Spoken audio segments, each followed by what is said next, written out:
नमस्कार, आप देख रहे हैं ऑन द स्पॉट न्यूज़ और पीआर ब्रेकिंग न्यूज़। मैं हूं प्रमोद गर्ग और मेरे साथ हैं आकाश गर्ग। हम इस समय बात कर रहे हैं जाखल के ब्लॉक समिति वार्ड नंबर 5 की, जहां पर इस समय ब्लॉक समिति वार्ड नंबर 5 से सदस्य के लिए जो प्रत्याशी हैं वो सामने आए हैं। गांव चांदपुरा निवासी रामचंद्र इंसा जो इस समय हमारे साथ हैं और वार्ड नंबर 5 से जिन्होंने अब ब्लॉक समिति का चुनाव लड़ने की इच्छा व्यक्त करते हुए अपने तमाम जो समर्थकों से अपील भी करते हुए नज़र आ रहे हैं। और उनका दावा है कि गांव से उन्हें भरपूर जो है वो समर्थन भी मिलता हुआ नज़र आ रहा है। आज उनसे रूबरू होते हैं और जानते हैं कि वो किस सोच को लेकर इस चुनाव मैदान में आए हैं और लोगों को किस प्रकार से जो है वो अपना जो चुनावों के अंदर एक भरोसा है वो जीतने का काम करेंगे। रामचंद्र जी, सबसे पहले तो बहुत बहुत स्वागत है आपका हमारे इस चैनल में। जिस प्रकार से आप चुनाव मैदान में आए हैं, क्या सोच रखते हैं आप? पीछे काफ़ी लंबे समय से जो है समाज हित के कार्य और अपने गाँव के विकास के लिए कई मुद्दे उठाते रहते हैं, सामाजिक कार्यों में भी अग्रणी रहे हैं।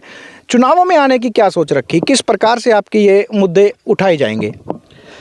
नमस्कार। सबसे पहले मैं पीआर चैनल और आपके माध्यम से ऑन द सपोर्ट चैनल के माध्यम से मैं आप लोगों ने मुझे मेरी बाइट लेने का उचित समय निकाला, इसके लिए मैं आपका धन्यवाद करता हूं। श्रीमान जी, आज मैं जिस जगह पे खड़ा हूं इसकी क्या उपलब्धि थी, मैं यहाँ क्यों लेके आया हूँ मेरे जो प्रिय पत्रकार बंधुओं को। नशा विरोधी मुहिम में मैं सबसे ज़्यादा हमारा जो स्टेटस चल रहे हैं, ग्रुप चल रहे हैं, लोगों के लिए मैं आवाज़ भी अपना उठा रहा हूँ। नशा की मैं बिल्कुल खिलाफ़ हूँ, 100% के खिलाफ़ हूँ। दूसरा, जो समाज में पत्रकार बंधु खबरें उठा रहे हैं, समाज के हित की खबरें, मेरा एक जुनून है उस सोशल मीडिया पे, ट्विटर हैंडल पे डालना, फेसबुक पे डालना, माननीय प्रधानमंत्री जी को टैग करके लिखना, माननीय मुख्यमंत्री जी को टैग करके लिखना, उसको आवाज़ को आगे तक पहुंचाना, ये मेरा एक जुनून रहा है। समाज में मैंने मेरे ग्राम चांदपुरा के जो पेंशन के पात्र थे, वाकई ही पेंशन के पात्र थे, जो उनको जिन्होंने मुझे अवगत करवाया, मेरे गांव चांदपुरा के 27 लोगों की मैंने पेंशन बनवाई। और दूसरा ये है, मैं जिस जगह पर लेके आया हूँ उसका खड़ा होने का मेरा ये तात्पर्य आप देख रहे हो। लोग दावा करते हैं कि ये सड़क सरकार ने बनाई होगी। वो कहते हैं ना कि जब तक बच्चा नहीं रोएगा माँ का दूध जोश में नहीं आता। लेकिन मैंने पंजाब के जो कुल्दरियाँ के जो सरपंच थे पूर्व, मैं समय नहीं बताऊंगा क्योंकि थोड़ा सा डिस्प्यूट आता है उस बात में कि मेरे को मतलब ऐसे कर रहे हैं। ये जो सड़क बनाने का जो योगदान है, सबसे ज़्यादा मेरा योगदान है, आप लोगों का, पत्रकार बंधुओं का योगदान है जिन्होंने इसकी खबर को प्रमुखता से दिया था। आप ये मैं कैमरामैन को कहूँगा, ये दिखा सकते हो, गांव के लोगों को दिखा सकते हो। 2018 में 15/1/2018 को मैंने आवेदन पत्र लिखा था, जिसका माननीय प्रधानमंत्री भारत सरकार के कार्यालय से मेरे पास जवाब आया। एक चिट्ठी अपना पंजाब सरकार को भेजी गई, उन्होंने संज्ञान नहीं लिया। उसके प्रावधान में मैंने दोबारा फिर उनको लेटर लिखा कि माननीय प्रधानमंत्री जी के चिट्ठी का जवाब पंजाब सरकार ने नहीं दिया मुझे और ये सड़क नहीं बनाई गई। तो उसके एवज में 3 महीने बाद हमारे पास पंजाब सरकार के चीफ इंजीनियर का फ़ोन आया कि वो सड़क है कौन सी, लोकेशन भेजो हमारे को। मैंने कहा जी बठिंडा अपना सांसद सीट पड़ती है और हल्का जिला मानसा पड़ता है और बडलाडा हल्का पड़ता है, और ये प्रधानमंत्री योजना के तहत सड़क बननी चाहिए क्योंकि जो यहाँ की मिट्टी है, यहाँ की मिट्टी सोना उगलती है, यहाँ के लोग टैक्स देते हैं। तो ये सड़क भारत पाकिस्तान के वंड के समय से और जब हरियाणा और पंजाब अलग हुआ था तब से लेकर ये सड़क नहीं बनाई गई। मेरी भारत सरकार से आग्रह कि ये प्रधानमंत्री योजना के तहत पंजाब हद की जो सड़कें आप देख सकते हो, पंजाब हद की सड़कें जो बननी चाहिए। जी जी।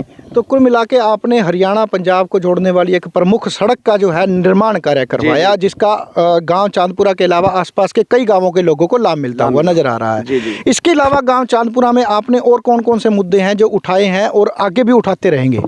सबसे बड़े मुद्दे अब मेरे गांव चांदपुरा में हैं, जैसे बुजुर्ग हैं वो पेंशन लेने के लिए कई दिन तक वहाँ धक्के खाते हैं, गाड़ी लेके जाते हैं, पेंशन 2500 रुपये मिलती है, 500 रुपये में गाड़ी करवा के लेके जाते हैं। वो पेंशन प्रॉपरली यहाँ करवाने के लिए मैं अपना पूरा भरपूर सहयोग दूंगा, बुजुर्गों को यहीं पर मिलना चाहिए। और दूसरा ये है कि मेरा पंचायत से मैं आग्रह करूंगा, अपनी जो मेरी अहमत में हुई बात तो कहूँगा कि अपना जो आँखों का फ्री कैंप हर साल पंचायत स्तर पे यहाँ पर फ्री लगना चाहिए। तीसरा, गांव की जो सफाई है वो पूर्णतः 100% सफाई होनी चाहिए। भारत सरकार का एक आग्रह है कि स्वच्छ भारत मिशन जो माननीय प्रधानमंत्री जी ने चलाया हुआ है उसके तहत ये पूरी चांदपुरा में चकाचक सफाई रहनी चाहिए। स्वास्थ्य की बात है, जहाँ तक समय समय पर कैंप लगाने का हम प्रयोजन करेंगे। नशे के विरुद्ध हमारी मुहिम चली हुई है। जी। तो वार्ड नंबर 5 से कौन कौन से गांव इसके अंदर आते हैं और कौन कौन से गांवों में आप ये जो है काम करवाने की इच्छा रखेंगे? वार्ड नंबर 5 से गांव मुंदलियाँ और गांव चांदपुरा वार्ड नंबर 5 से आते हैं। ढाणी भी है, ढाणी बोरथली भी है। तो ये मिलके हम वार्ड नंबर पंचायत समिति बनाते हैं। ढाणी बोरथली है जहां में हमारे समाज के लोग रहते हैं और पूरे भाईचारे के साथ, एकता के साथ वो वोट डालते हैं।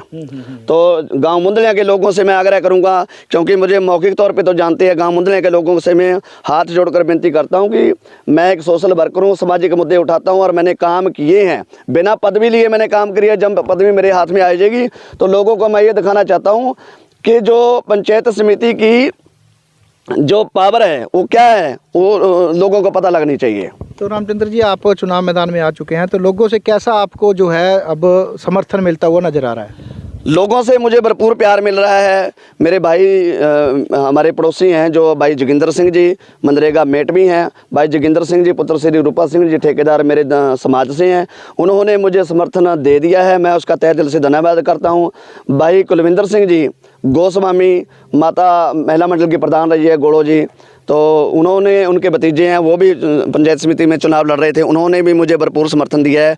मेरे सभी भाईचारे, क्या मनरेगा मजदूर, क्या सभी वर्ग, क्या किसान जो हमारे हित को समझते हैं वो सभी मेरे साथ हैं आज। जी जी जी जी। तो जो गांव के अंदर जो इस समय चुनावी माहौल है, किस प्रकार से आप चुनाव प्रचार में लगे हुए हैं, कैसा आप प्रचार में कर रहे हैं? देखो अभी तक क्या है कि चुनाव निशान नहीं मिला, तो अकेला जाकर अपनी कैंपेन चला रहा हूँ। उसके बाद जैसे जैसे चुनाव निशान मिलेगा हम पूरा कैंपेन चलाएंगे। बाकी गांव से मुझे ऐसा आश्वासन मिल रहा है कि मेरी बराग से खुशी से आंसू आ जाते हैं। जो लोग कहते हैं कि बेटा आपको जरूर वोट डालेंगे, पिछली बार जो हुआ अब की बार वोट आपको जरूर डालेंगे। जी। तो ब्लॉक समिति के अंदर अगर आप लोगों को बताना चाहेंगे तो क्या इसकी अहमियत होती है ब्लॉक समिति की? ब्लॉक समिति की अहमियत ये होती है कि समय समय पर मीटिंग अटेंड करनी जरूरी होती है। जिस तरह से बजट पंचायत का आता है उसी तरह ब्लॉक समिति का बजट आता है, वो लाने वाला चाहिए। लाएंगे, काम करवाएंगे, लोगों को दिखाएंगे, बाकी ये ब्लॉक समिति की अहमियत है। तो एक बार मैं चुनकर मुझे सभी भाई बहन भेजें, कृपा करके मैं लोगों से अनुरोध करता हूँ, मेरे गाँव चांदपुरा वासियों से, गाँव मुंदलियाँ से, ढाणी बोरथली से, मेरे गाँव के सभी वोटरों से आपके माध्यम से, आपके चैनल के माध्यम से अनुरोध करता हूँ, बेनती करता हूँ कि मुझे चुनकर एक बार पंचायत समिति में भेजें। काम होंगे, 100% काम होंगे, ये मेरा जुनून है, ये मेरा सेवा करने का मुझे सौभाग्य प्राप्त कीजिए। जी जी। तो ये थे गांव चांदपुरा के रामचंद्र इंसाज, जो वार्ड नंबर 5 से ब्लॉक समिति का चुनाव लड़ने जा रहे हैं और इनका दावा है कि गांव के तमाम जो विकास कार्य हैं वो करवाए जाएंगे। गांव के ही नहीं बल्कि इसके साथ जुड़े अन्य क्षेत्र के भी काम करवाने में वह कभी भी पीछे नहीं हटेंगे। और तमाम जो इन्होंने मुद्दे उठाए हैं, प्रधानमंत्री ग्रामीण सड़क योजना के तहत इन्होंने हरियाणा पंजाब को जोड़ने वाली एक प्रमुख सड़क का जो निर्माण कार्य करवाया गया है उसका श्रेय भी ये अपने आप में लिए जा रहे हैं और उसका बाकायदा प्रधानमंत्री कार्यालय से आए उस पत्र को भी दिखाने का ये दावा कर रहे हैं। और इसी के साथ अब देखने वाली बात होगी कि रामचंद्र इंसा का यह चुनाव प्रचार आगे किस तरह से कारवां बनता है, यह आने वाला वक्त बताएगा। फिलहाल ऑन द स्पॉट के लिए प्रमोद गर्ग और पीआर ब्रेकिंग न्यूज़ के लिए आकाश गर्ग की यह खास रिपोर्ट। हमारे साथ जुड़े रहिए। नमस्कार।